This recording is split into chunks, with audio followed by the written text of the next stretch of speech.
ગુજરાત। સુરત શહેરના Pandesara police station વિસ્તારના hotel સંચાલકને છરો મારી 25 વર્ષથી નાસ્તા ફરતા આરોપીને ઝડપી પાડતી સુરત શહેર ક્રાઇમ બ્રાન્ચ।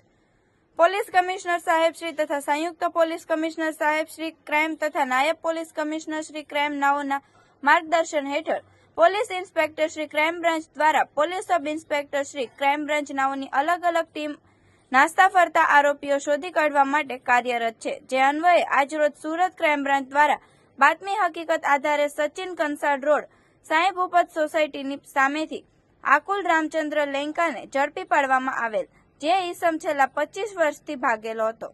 મજકૂર ઈસમની પૂછપરછ દરમિયાન પોતે કબૂલાત આપેલ કે સન 2000માં તે સુરત ખાતે પાંડેસરા સિદ્ધાર્થનગર વસાહત ખાતે રહેતો અને મજૂરી કામ કરતો। તે વખતે તેના સાથી મિત્રો મુકેશ ઉર્ફે હિના ઉર્ફે રામ ગોડ તથા નંદા ઉર્ફે નંદો નાહકની સાથે મળી પાંડેસરા સિદ્ધાર્થનગરમાં મેસ ચલાવતો ગોપીનાથ ગોડ નામના વ્યક્તિને છરા વડે મારી ત્યાંથી નાસી ગયેલ બાદમાં પોલીસમાં પકડાઈ જવાના ડરથી ઓરિસ્સા તથા સુરતમાં અલગ અલગ સરનામે છુપાતો રહેતો હોવાની હકીકત જણાવેલ છે।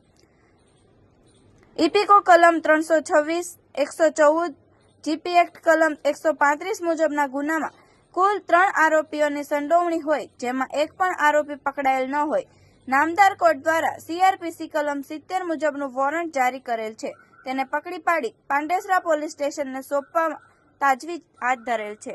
આવા અવનવા સમાચાર જોવા માટે જોતા રહો P24 ન્યૂઝ ગુજરાત।